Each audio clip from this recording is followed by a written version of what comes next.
The alarm screamed through the metal corridors of Titan Station. Commander Jake Phillips ran down the narrow hallway, his boots making loud sounds on the floor. Red lights flashed everywhere, painting the walls in bloody colors. 3 years of war had taught him to move fast when those alarms went off. He reached the command center and saw Lieutenant Amy Carter bent over her computer screen. Her face looked pale in the blue light. She turned to him with worried eyes. "Commander, the Zephyrian ships are moving closer. We count at least 200 vessels approaching from all sides." Jake felt his stomach drop. 200 ships against their small station. The numbers were not good. He walked to the big window that showed the dark space around them. Far away, he could see tiny lights moving like angry stars. Each light was a Zephyrian warship coming to destroy them. "How long do we have?" he asked. "Maybe 6 hours before they reach firing range," Amy said. Her voice was steady, but Jake heard the fear hiding underneath. The door opened and Admiral Lisa Murphy walked in. She was a tough woman with gray hair and sharp eyes. Behind her came Dr. Kevin Walsh, carrying a tablet computer. His lab coat was dirty and he looked like he had not slept in days. "Report," the Admiral said in her commanding voice. Jake pointed at the screen showing enemy ships. "The Zephyrians have us surrounded. Our shields can hold for maybe 2 hours under full attack after that." He did not need to finish the sentence. Admiral Murphy nodded slowly. She had seen many battles in her long career. "What about evacuating the civilians?" 50,000 people, Admiral. We don't have enough transport ships. And even if we did, the Zephyrians would shoot them down before they escaped." Dr. Walsh stepped forward. "I might have something. My team has been working on new shield technology. It uses quantum energy fields to deflect weapons fire, but it's not ready for testing." "How not ready?" Admiral Murphy asked. "Well, it might work perfectly, or it might blow up the entire station." Walsh pushed his glasses up his nose. "The computer simulations show a 60% chance of success." Amy looked up from her station. "Commander, Captain Nick Rodriguez is trying to reach us on the radio." The screen changed to show the face of Captain Nick Rodriguez. He was on the bridge of his destroyer, the USS Defiant. His ship looked damaged. Smoke drifted behind him and sparks flew from broken equipment. "Jake, we tried to bring supplies to you, but the enemy fleet is too strong. We lost 3 ships trying to break through their lines. I'm sorry, but we can't reach you." Jake felt his heart sink. No supplies meant no extra ammunition or food for the people on the station. They were truly alone now. "Nick, get your remaining ships to safety. Don't waste more lives trying to help us." "I can't just leave you there," Nick said. His voice was angry and frustrated. "That's an order, Captain. Protect the other colonies. They need you more than we do." The communication ended. The command center became very quiet. Everyone knew what this meant. Titan Station was humanity's last strong point in this part of space. If it fell, the Zephyrians would have a clear path to attack Earth's colonies. Sam Torres, the communications officer, suddenly looked up from his equipment. "Commander, I'm picking up Zephyrian radio messages. They're not even trying to hide them." "What are they saying?" Sam's face went pale. "They're calling this the final strike. They want to destroy Titan Station completely, not just capture it. They want to send a message to all humans that resistance is useless." Dr. Walsh sat down heavily in a chair. "They're going to kill everyone, all 50,000 civilians. They want to break our spirit by showing what happens when humans fight back." Admiral Murphy walked to the window and stared out at the approaching enemy fleet. "Then we make them pay dearly for it. Every ship we destroy is one less that can attack our colonies later." Jake joined her at the window. The Zephyrian ships were getting closer. He could see their strange curved shapes now. They looked like giant sea creatures swimming through the darkness of space. Each ship was twice the size of anything humans had built. "Amy, how many weapons do we have working?" 12 plasma cannons, 8 missile tubes, and the main particle beam, plus whatever weapons the civilian ships in the docking bays have. It was not much against 200 enemy warships. Jake thought about all the families living on the station. Children who would never grow up. Parents who would never see their kids take their first steps or graduate from school. The weight of responsibility felt heavy on his shoulders. Dr. Walsh, how long do you need to prepare your new shields? 4 hours minimum, and that's if everything goes perfectly. Then you have 2 hours. After that, we need whatever you've got, ready or not. Walsh nodded and ran out of the command center. Jake could hear his footsteps echoing down the hall as he hurried back to his laboratory. Amy was working at her computer, trying to find any advantage they could use. Commander, what if we use the asteroid field near Titan Station? We could hide some of our smaller ships there and hit the Zephyrians from behind while they attack the station. Good idea. Contact all civilian vessels with weapons. Tell them to volunteer for a suicide mission. Jake hated saying those words, but there was no choice. Within an hour, 15 small ships had volunteered to hide in the asteroids. Their captains knew they probably would not survive, but they wanted to strike back at the aliens who had destroyed so many human worlds. The command center's main screen showed the tactical situation. Red dots marked enemy ships closing in from every direction. Blue dots showed the few human defenders. It looked hopeless. 2 hours until they reach us, Amy reported. Admiral Murphy put her hand on Jake's shoulder. Commander, you've done everything possible to prepare. Whatever happens next, know that humanity will remember Titan Station. Jake nodded, but his mind was already focused on the battle ahead. 200 alien warships against one space station, and a handful of small defenders. The odds were terrible, but humans had faced bad odds before and survived. As he watched the enemy fleet approach, Jake whispered a prayer for all the innocent people depending on him. In 2 hours, the real fighting would begin. He only hoped they could make the Zephyrians regret ever attacking humanity. The first Zephyrian ships reached attack range exactly when Amy Carter had predicted. Jake Phillips watched from the command center as purple energy beams lit up the darkness. The enemy weapons hit Titan Station's shields with tremendous force. The whole station shook like it was caught in an earthquake. Shields holding at 80%, Amy reported. But Jake could hear the strain in her voice. The attacks were constant now, and each hit made the lights flicker. Dr. Walsh's voice came over the communication system from his laboratory. Commander, the new shield system is almost ready. Just need 10 more minutes to charge the quantum generators. 10 minutes might as well have been 10 hours. The Zephyrian fleet was firing everything they had at the station. Jake counted at least 50 ships in the first attack wave, with more coming behind them. Return fire, he ordered. Titan. Station's weapons shot back at the alien ships. The plasma cannons sent bright blue streams of energy across space. Some shots hit their targets, but the Zephyrian shields absorbed most of the damage. It was like throwing rocks at a tank. Enemy shields are much stronger than ours, Amy said as she watched her screen. Our weapons are barely scratching them. On the display, Jake could see the small human ships hiding in the asteroid field. They were waiting for the right moment to attack. But even with their surprise attack, they faced impossible odds.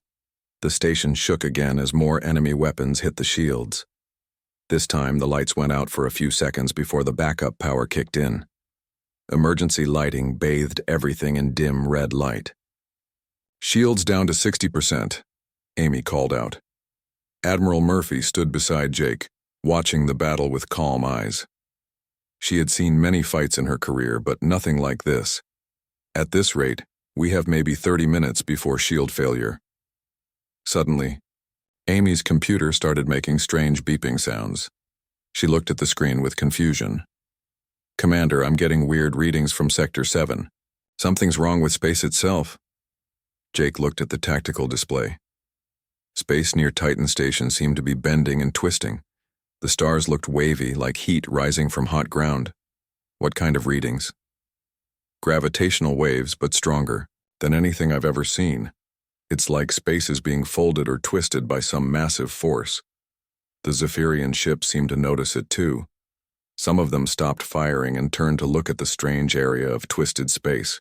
Their formation became less organized as ship captains tried to figure out what was happening. Then the space itself seemed to tear open like fabric being ripped. A brilliant light poured through the opening, so bright that the main screen automatically dimmed to protect everyone's eyes. Something huge was coming through the tear in space. At first, Jake thought it might be another Zephyrian ship, maybe a superweapon they had been hiding. But as the shape became clearer, he realized it was something completely different. A massive warship emerged from what looked like a hole in reality itself. The ship was enormous, larger than any vessel Jake had ever seen. It dwarfed even the biggest Zephyrian battleships. But what made Jake's heart skip was the markings on its hull. They were human military symbols, but the design was unlike anything in the human fleet. Amy, are you seeing this? Yes, sir. That ship is at least 5 kilometers long. It's bigger than some space stations. And Commander, it's definitely human, built. The mysterious ship positioned itself between Titan Station and the attacking Zephyrian fleet. For a moment, everything became quiet. Even the alien ship stopped firing, as if they were as surprised as the humans. Jake's communication system crackled to life. A woman's voice came through, speaking clear English with a slight accent he could not place. Titan Station, this is Captain Maya Johnson of the UES Sovereign. We're here to help. Jake grabbed the microphone. Captain Johnson, this is Commander Phillips. Where did you come from? That ship isn't in any of our fleet records. It's complicated, Commander. We don't have time for long explanations right now. We need to deal with these Zephyrian ships first. On the main screen, Jake watched as weapon ports opened along the Sovereign's hull. But these were not normal human weapons. The energy that built up around them made space itself glow with strange colors. A younger man's voice joined the communication. Captain, this is Lieutenant Ben Harris. I have target locks on 67 enemy vessels. Weapons are charged and ready. Fire at will, Lieutenant. What happened next changed everything Jake thought he knew about space combat. The Sovereign's weapons fired beams of energy that seemed to bend and twist through space.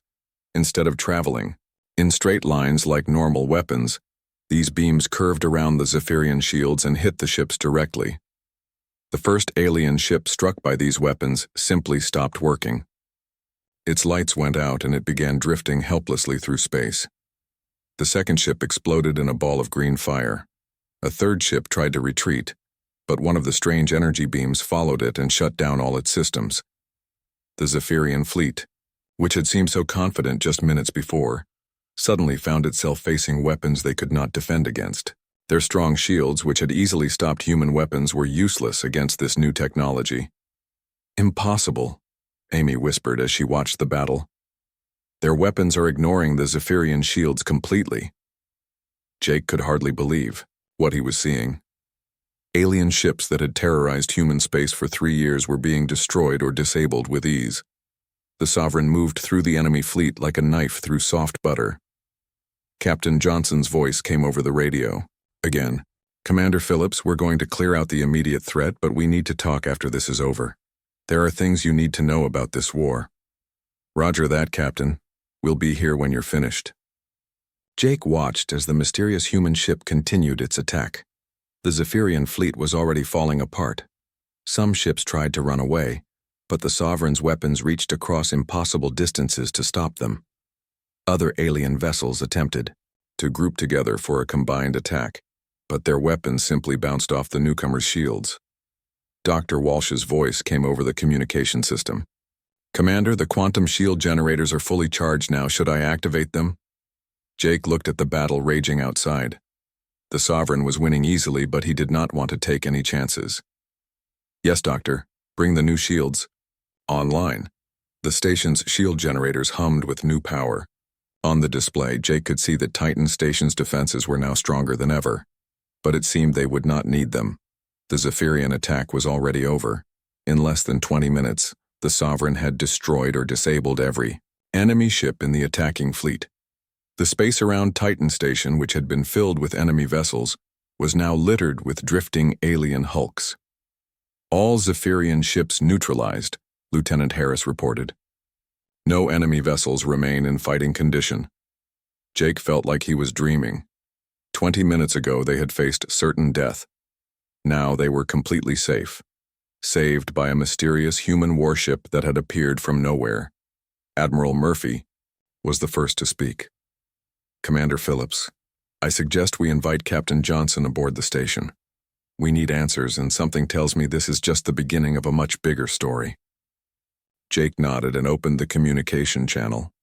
Captain Johnson, would you and your senior officers join us aboard Titan Station? We have a lot to discuss. We'll be there in 10 minutes, Commander. And Phillips, prepare yourself for some surprising news about humanity's future. Jake Phillips stood in the main docking bay, watching as a small shuttle from the Sovereign approached Titan Station. The shuttle was sleek and beautiful, with curves and angles that seemed to flow like water. It was clearly human technology, but more advanced than anything he had ever seen. The shuttle landed quietly on the metal floor. No sound, no vibration, just a gentle settling like a feather touching the ground. Jake had never seen a human ship land so smoothly. Admiral Murphy stood beside him, along with Dr. Walsh and Lieutenant Carter. They all wanted to meet the people who had saved their lives. The shuttle's door opened with a soft hiss, and 4 people stepped out. The first was Captain Maya Johnson, a woman with short brown hair and intelligent green eyes. She wore a military uniform that looked similar to human fleet uniforms, but with subtle differences in design and color. Behind her came a tall man with dark skin and broad shoulders, carrying what looked like an advanced scanner. The third person was a woman with blonde hair tied back in a neat ponytail. She carried a tablet computer that seemed to float slightly above her hand. The fourth was a large man with the bearing of a soldier, but his equipment was unlike anything Jake had seen before. Captain Johnson walked forward and extended her hand. Commander Phillips, I'm Maya Johnson. Thank you for welcoming us aboard your station. Jake shook her hand and noticed it was warm and completely human. Whatever these people were, they were definitely human beings. Captain, I have to ask the obvious question. Where did you come from? That ship of yours isn't in any fleet database. Maya smiled, but it was a sad smile. That's because we come from a time when your databases no longer exist. Commander, my crew and I are from approximately 200 years in your future. The words hit Jake like a physical blow. He stared at Maya, trying to process what she had just said. Time travel? The man with the scanner stepped forward. I'm Chief Engineer Ryan Clark, and yes, time travel, though it's more complicated than that. We didn't travel through time so much as we traveled through different versions of reality. Dr. Walsh moved closer, his scientific mind already working on the problem. Different versions of reality? You mean parallel universes? The blonde woman with the floating tablet answered. I'm Dr. Emma Price, science officer. And yes, parallel universes is close to the truth. There are countless versions of reality, Commander Phillips. In most of them, humanity loses this war against the Zephyrians. Jake felt the ground seem to shift under his feet. In most of them? What happens to us? Maya's expression became darker. In my timeline, Earth fell to the Zephyrians 67 years ago. Most of humanity was wiped out. The survivors escaped to hidden colonies in other dimensions, places the aliens couldn't find. Admiral Murphy spoke up. But you found a way to fight back? The soldier stepped forward. Marine Sergeant Tony Parker. We've been fighting the Zephyrians for decades, Commander. We learned their weaknesses, developed new weapons, and discovered how to move between different realities. That's how we found you. Dr. Price activated her floating tablet, and a holographic display appeared in the air above it. The display showed a 3-dimensional map of space, but with strange layers and connections between different areas. This is what reality actually looks like, she explained. What you think of as the universe is just one layer of existence. The Zephyrians discovered how to move between these layers long before humans did. That's why they're so hard to fight. They can attack from directions you can't even see. Jake studied the holographic map. It was beautiful and terrifying at the same time. Are you saying the aliens can attack us from other dimensions? Not just other dimensions, Maya said. Other times, other versions of history where things went differently. The war you're fighting is just one battle in a conflict that spans countless realities. Ryan Clark pulled out his scanner and took readings of the station's walls. The good news is that humans are remarkably adaptable. In every reality where we survive long enough to learn the truth, we eventually figure out how to fight back. Your species has something special, Commander. Something the Zephyrians fear. What's that? Tony Parker grinned. Stubbornness. Humans never give up, no matter how bad things get. The Zephyrians conquer other races by breaking their will to fight. But humans just get angrier and more determined when pushed. Dr. Walsh was examining the holographic display with fascination. How many realities are there where humans win? Dr. Price touched her tablet, and the display changed to show different statistics. In about 30% of realities, humanity eventually wins. In another 40%, both humans and Zephyrians destroy each other. In the remaining 30%, the aliens achieve total victory. What makes the difference? Admiral Murphy asked. Maya walked to the viewport, looking out at the wreckage of the Zephyrian fleet. Information, knowledge. In the realities where humans win, they learn the truth about the multi-dimensional nature of the war early enough to develop countermeasures. And that's why you're here? Jake asked. Partly. We're here because our own reality is dying. The victory we achieved came too late to save our Earth. Our sun was damaged in the final battle, and our universe is slowly becoming uninhabitable. Ryan Clark looked sad as he continued the explanation. We exist now as refugees, jumping between realities, trying to find a place where humans can survive. But we also want to help other versions of humanity avoid our fate. Jake felt a chill run down his spine. What exactly are you asking us to do? Dr. Price changed the holographic display again. Now it showed the local area of space, but with dozens of different layers visible. The Zephyrians are planning something big, Commander. They're gathering fleets from multiple realities to launch a combined attack on this dimension's Earth. Tony Parker pulled out a data pad and handed it to Jake. We've been tracking their movements across 17 different realities. They're going to hit Earth with everything they have, from every dimension at once. Admiral Murphy took the data pad and studied the information. When? 6 weeks, Maya said. Maybe 7 if they have trouble coordinating between realities, but not longer than that. Jake felt overwhelmed by the enormity of what he was learning. What can we do against an attack from multiple dimensions? You can learn, Dr. Price said. We can teach you how to see and fight in multiple realities. Your Dr. Walsh's quantum shield technology is already a step in the right direction. With some modifications, those shields could protect against multidimensional attacks.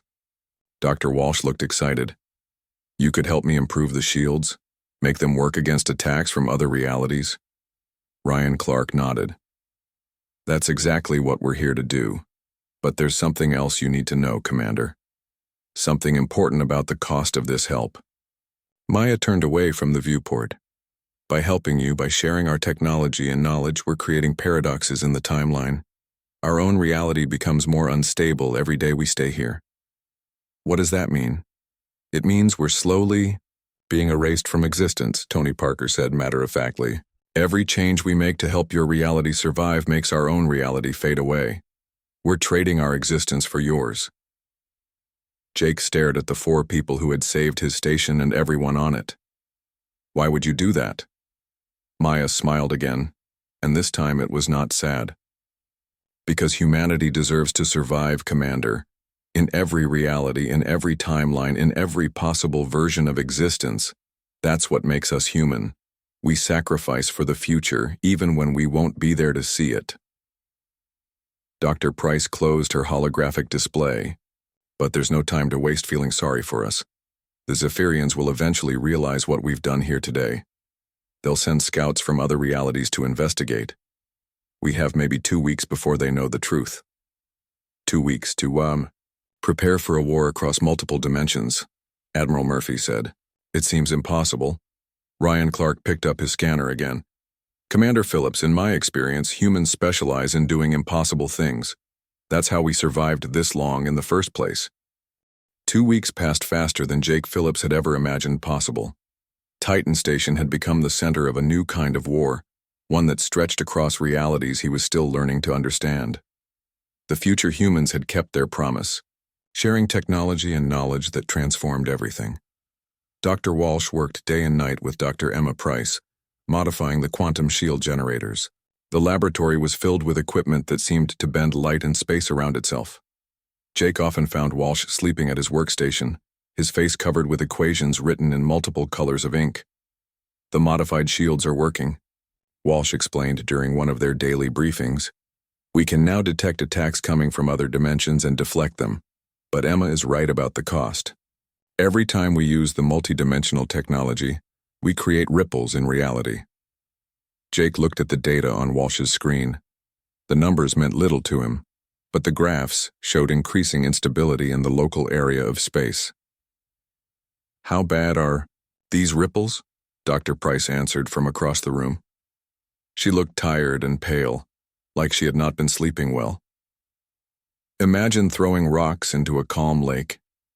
Each use of temporal technology creates waves that spread out and affect other realities. Too many waves and the lake itself becomes unstable. Meanwhile, Colonel Pete Davis had been working with Tony Parker and the future humans' military knowledge.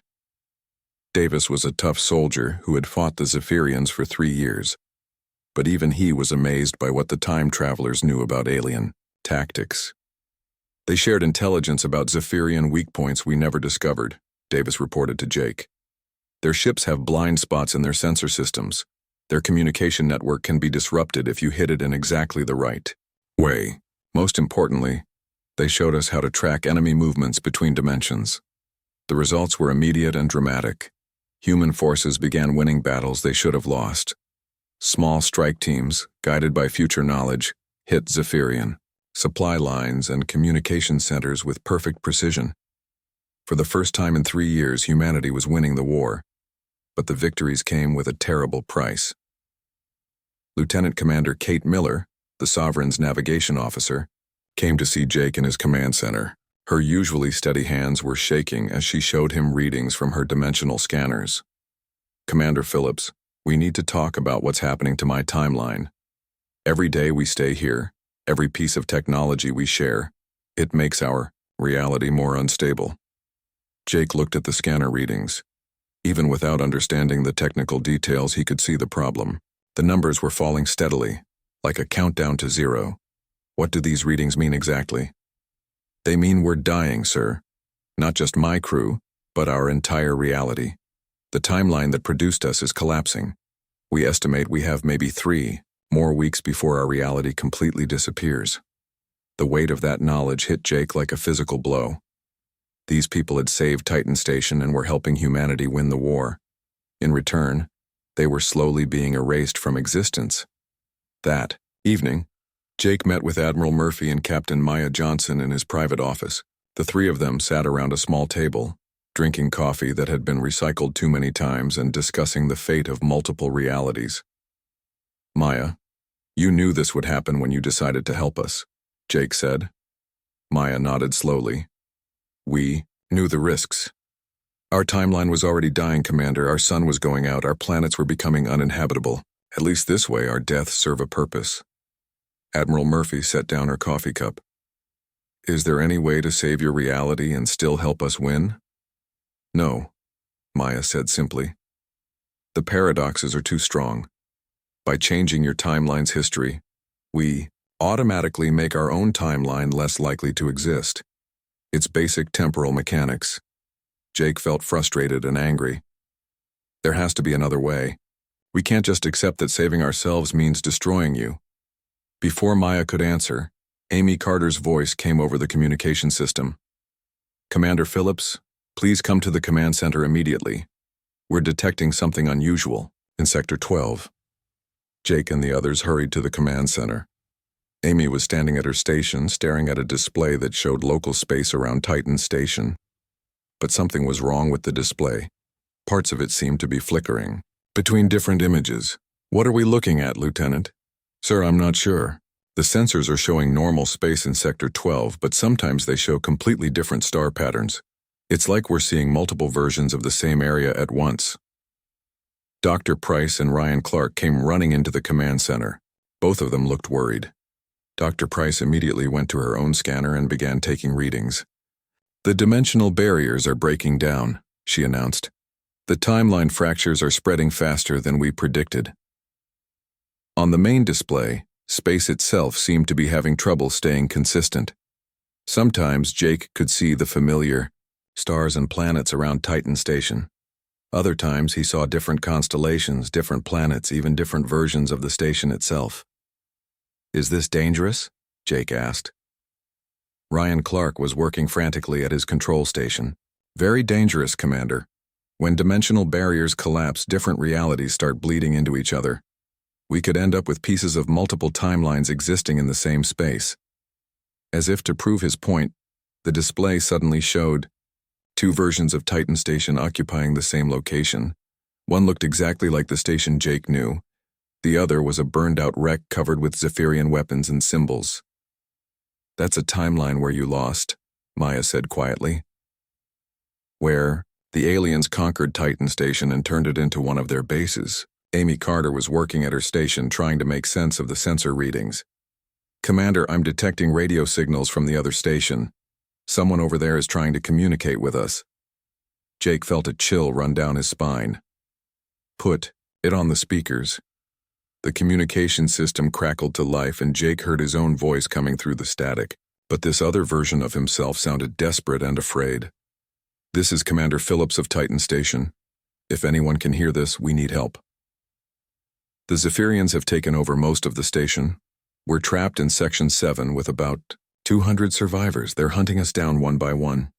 The message cut off abruptly. On the display, the burned version of Titan Station flickered and disappeared, leaving only their own station visible.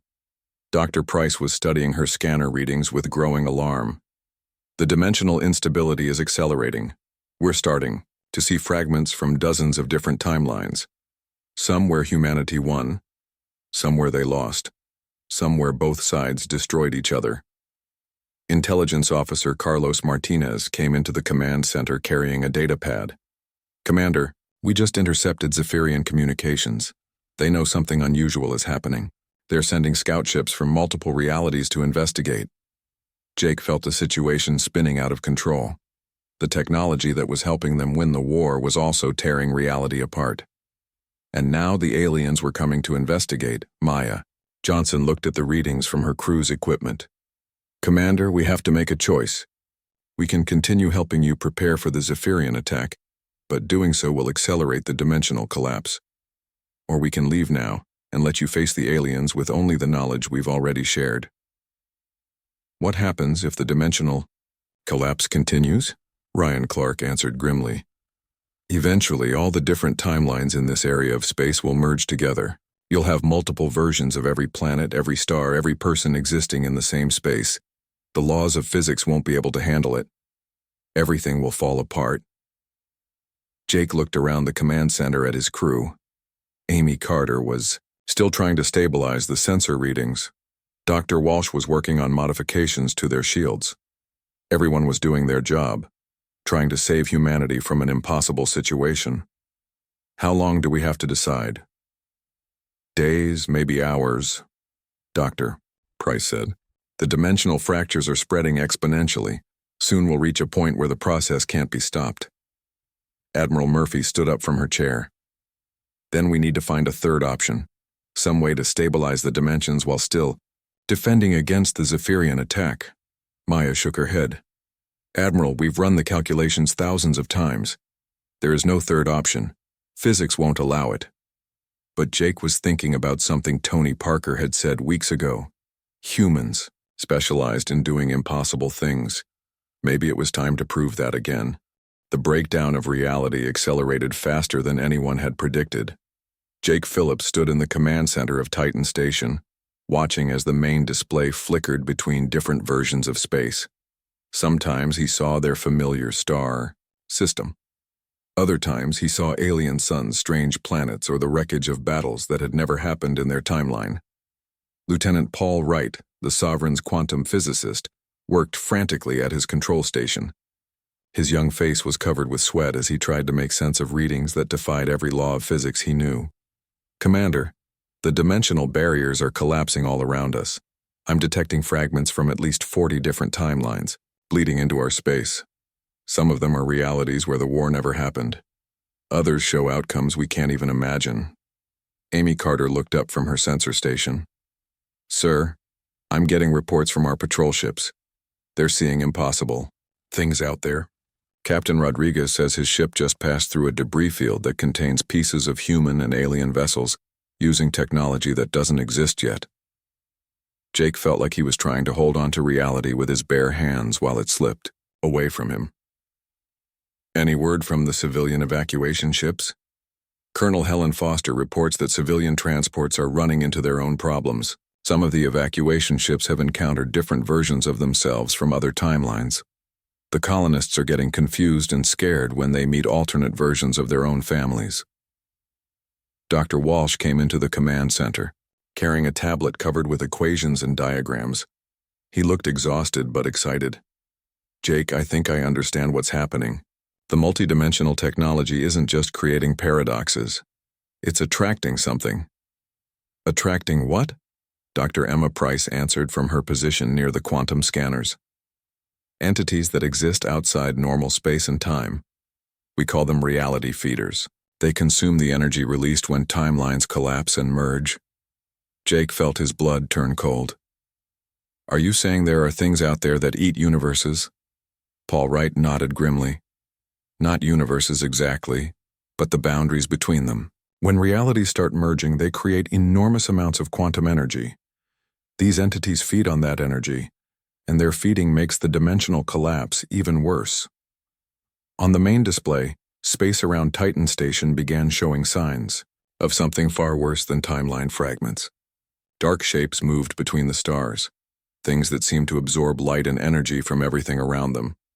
They were difficult to look at directly, as if they existed in more dimensions than human eyes could process.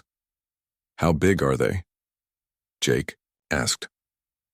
Ryan Clark was taking readings with every scanner the Sovereign had. The smaller ones are about the size of a battleship. The larger ones... He paused and checked his instruments again. The larger ones are bigger than planets, Commander, and they're heading straight for the dimensional fractures we created. Maya Johnson activated the ship-wide communication system. All stations, this is Captain Johnson. Prepare for contact with unknown entities. These are not Zephyrians and they are not human. Do not attempt to communicate with them. Do not fire weapons unless specifically ordered. Jake watched the dark shapes moving closer to Titan Station. They seemed to flow through space like liquid shadow, bending and twisting in ways that hurt his eyes to follow. Wherever they passed, the dimensional fractures became worse. What do they want? He asked. They want to feed, Dr. Price said simply. The dimensional collapse we created is like a feast to them. They're going to consume the quantum energy until there's nothing left but empty space. Amy Carter's station began beeping with urgent alarms. Commander, I'm detecting massive energy signatures approaching from the Zephyrian territories. It looks like a fleet, but it's huge. Hundreds of ships. Jake felt his heart sink.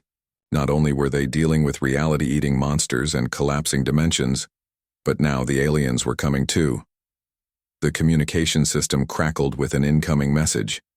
But this time, it was not from the Zephyrians. The voice that came through was strange and mechanical, speaking words that somehow translated themselves directly into Jake's mind. Human creatures, you have disturbed the barriers between realities. Your actions have created feeding opportunities for us. We thank you for this gift. Dr. Walsh grabbed Jake's arm. Don't respond to them.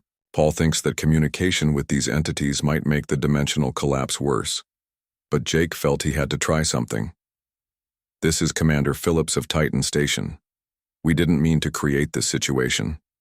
Is there any way to repair the damage? The reply came immediately, and Jake could hear something like laughter in the alien voice. Repair? Why would you want to repair? You have given us access to so much energy, so many realities to consume. Soon we will feed on your entire timeline, and all the timelines connected to it. The main display showed more dark shapes emerging from the dimensional fractures. They were coming from directions that should not exist, approaching from angles that human minds could not fully comprehend. Maya Johnson was coordinating with her crew, preparing the Sovereign for a battle unlike anything they had ever faced. Tony, get our weapons ready. Ryan, maximize power to shields. Emma, I need you to find some weakness in these things. Tony Parker's voice came back over the communication system. Captain, our weapons weren't designed to fight entities that exist in multiple dimensions. I'm not sure our shots will even hit them. As if to test his theory, The Sovereign fired a warning shot at one of the smaller reality feeders. The energy beam passed right through the creature without causing any damage. The dark entity seemed to absorb the weapon's energy and grow slightly larger. Great, Jake muttered. Our weapons make them stronger. Lieutenant Commander Kate Miller was monitoring dimensional readings from the Sovereign's navigation station. Captain, I'm detecting more fractures opening throughout this sector of space. The reality feeders aren't just consuming energy, they're actively tearing open new holes between timelines. Jake looked at the tactical display and felt overwhelmed by the scale of what they were facing. Dark entities that fed on reality itself, dimensional fractures spreading throughout space, and now a massive Zephyrian fleet approaching to investigate the chaos. Amy, how long until the alien fleet reaches us? At their current speed, about 6 hours, Commander. Dr. Price was studying readings from her quantum scanners when she suddenly looked up with alarm. Commander Phillips, I'm detecting something else. The approaching Zephyrian fleet isn't just from our reality. They're bringing ships from multiple timelines. It looks like they're trying to coordinate a multidimensional attack. Paul Wright confirmed her readings. She's right, sir. The aliens have figured out how to work together across different realities. They're treating the dimensional fractures as an opportunity, not a problem. Jake felt the weight of command pressing down on him. 3 years ago, the war had been simple. Humans versus aliens, good versus evil, survival versus extinction. Now they faced an enemy that could attack from multiple realities, while creatures that 8 universes fed on the chaos.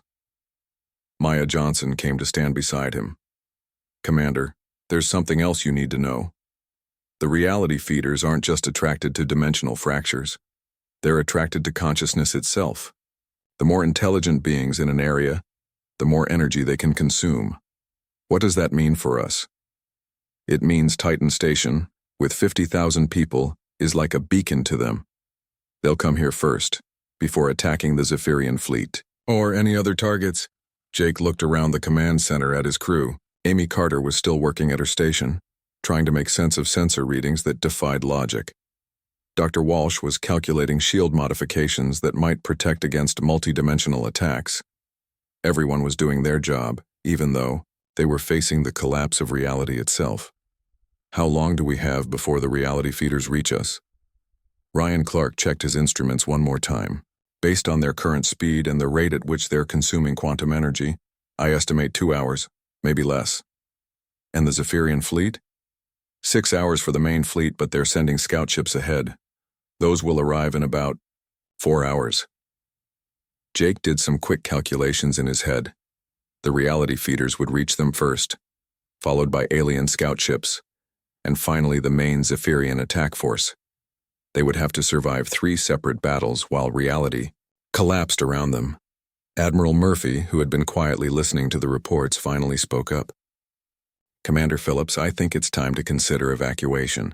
We could load everyone onto transport ships and try to escape to a more stable area of space. Maya Johnson shook her head. Admiral, there is no stable area of space. The dimensional fractures are spreading throughout this entire sector, and even if we could outrun the reality feeders, the Zephyrian fleet would hunt us down. Jake stared at the main display, watching as dark shapes moved between fragments of different realities. Somewhere in that chaos was the solution to their problem. He could feel it just beyond his understanding. Dr. Price, you said the reality feeders consume consciousness as well as dimensional energy? That's correct, Commander. What if we gave them a bigger target? Something with more consciousness than 50,000 humans? Jake Phillips felt the idea forming in his mind like pieces of a puzzle clicking into place. The Zephyrians had always been their greatest enemy, but now they might become the key to saving everyone. Dr. Price, what if we could redirect the reality feeders toward the Zephyrian hive mind instead of human consciousness? Emma Price looked up from her quantum scanner with sudden interest. The collective consciousness of their entire species would contain far more psychic energy than our 50,000 people. But Commander, how would we redirect the feeders? They're not exactly creatures we can communicate with. Dr. Walsh was already working at his tablet, running calculations. Actually, it might be possible. The reality feeders are attracted to consciousness, but they're also attracted to dimensional instability. If we could create controlled fractures that led directly to the Zephyrian home reality, Paul Wright interrupted, his eyes wide with understanding. We could use their own multidimensional attack against them. When they coordinate their fleet across multiple realities, they create a direct connection back to their hive mind. We just need to amplify that connection. Maya Johnson was listening to the discussion with growing hope. My crew has been studying Zephyrian communication networks for decades. We know how their collective consciousness works. If we can access it, we might be able to make it visible to the reality feeders. Jake felt excitement building in his chest, but he forced himself to think carefully. What are the risks? Ryan Clark answered honestly. If we're wrong, we make ourselves an even bigger target. The reality feeders will consume human consciousness and then move on to the Zephyrians anyway. But if we're right, we save both species, Maya finished. Amy Carter looked up from her sensor station. Commander, the reality feeders are moving faster now. I estimate 1 hour until they reach Titan Station. Jake made his decision. All right, we're going to try it. Dr. Walsh, Dr. Price, I need you to work together on modifying our quantum generators to create controlled dimensional fractures. Paul, Ryan, figure out how to trace the Zephyrian communication network back to its source. Maya, can your ship amplify our signal when we try to contact the alien fleet? For the next 45 minutes, Titan Station became a center of impossible activity. Human and future human scientists worked side by side, creating technology that had never existed before. They were trying to save their enemies from creatures that ate reality itself. The work was interrupted by an urgent communication from the approaching Zephyrian fleet. To everyone's surprise, the alien commander agreed to speak directly with Jake. The main display showed the bridge of a Zephyrian command ship. The alien commander was tall and thin, with gray skin and large black eyes. When it spoke, its voice was translated by the ship's computers. Human Commander Phillips. We are Admiral Vex of the Combined Reality Fleet. We have been monitoring the dimensional instabilities in your sector. Our scientists believe you have accidentally released entities that threaten all existence. Jake felt a moment of hope. If the Zephyrians understood the threat, maybe they could work together. Admiral Vex, you're correct. We've discovered creatures that feed on dimensional energy and consciousness. They're attracted to areas with high concentrations of intelligent life. The alien admiral's expression was hard to read, but Jake thought he detected concern. Our collective consciousness spans billions of minds across thousands of worlds, Commander. If these entities reach our home reality, they will consume our entire species. Admiral, we think we've found a way to redirect the creatures away from both our species, but we need your help. There was a long pause while Admiral Vex consulted with other Zephyrians. When he returned, his voice carried a tone Jake had never heard from an alien before. Uncertainty. What do you require, human commander? Jake looked around the command center at the impossible alliance forming around him. Humans from the present, humans from a dying future, and their oldest enemies working together against a threat none of them had imagined. We need you to open your communication network to us, all of it. Every connection between your ships, every link back to your homeworlds. We're going to use your own multidimensional communication system to create a controlled pathway that leads the reality feeders away from inhabited space. Admiral Vex was quiet for a long moment. Finally, he spoke. You are asking us to make our entire collective consciousness vulnerable to you. This goes against every principle of our species. Admiral, in 30 minutes, the reality feeders will start consuming everything in this sector of space. They'll eat your ships, your crews, and eventually trace your communication network back to your home worlds anyway. We're offering you a chance to control where they go. Amy Carter called out from her station. Commander, the reality feeders have accelerated again. 20 minutes until they reach us. Jake could see the dark entities on the display, flowing through space like living shadows. They were larger now, having consumed energy from the dimensional fractures. The biggest ones were truly massive, stretching across distances that should have been impossible. Admiral Vex made his decision. Very well, Commander Phillips. We will open our communication network to your modifications, but if you betray us, the war between our species will become far worse than it has ever been. Understood, Admiral. Dr. Walsh, are the quantum generators ready? Ready, Commander. The controlled fractures should create a direct pathway from this location to wherever the Zephyrian communication network is strongest. Maya Johnson was coordinating with her crew aboard the Sovereign. Commander, we're ready to amplify your signal and help guide the dimensional fractures. But I have to warn you, using this much multi-dimensional energy will probably finish the collapse of our timeline.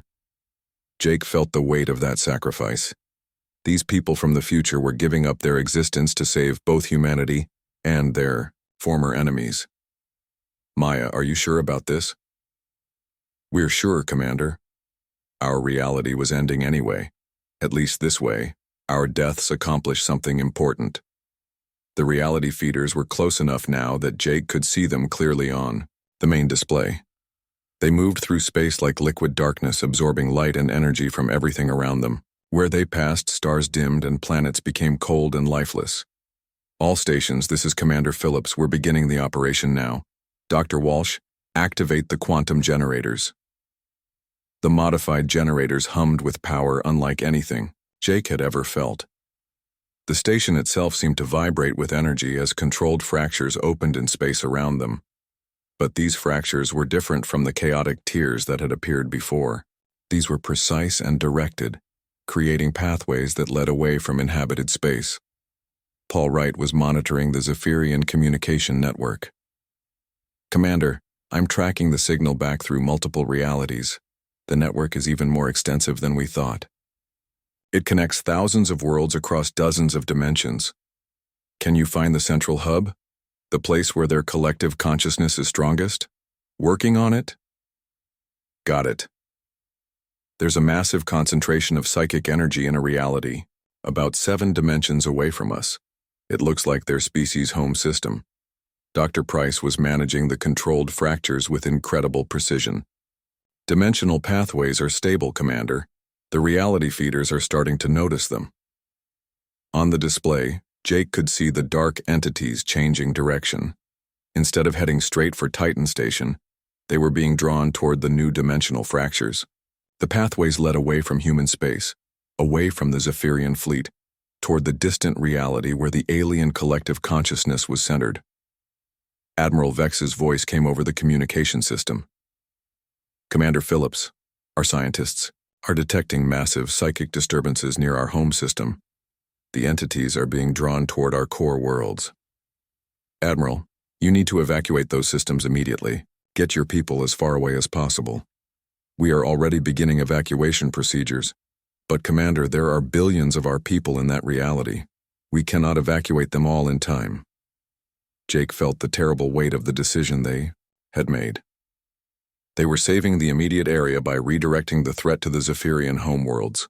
It was a choice between bad and worse, but it was the only choice they had. Maya Johnson's voice came through the communication system one last time.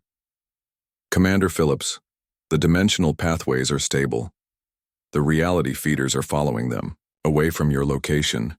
The immediate threat to both fleets has been eliminated. Maya, what's happening to your timeline? There was static on the communication channel, and when Maya spoke again, her voice sounded distant and fading. We're dissolving, Commander. Our timeline is being absorbed into yours.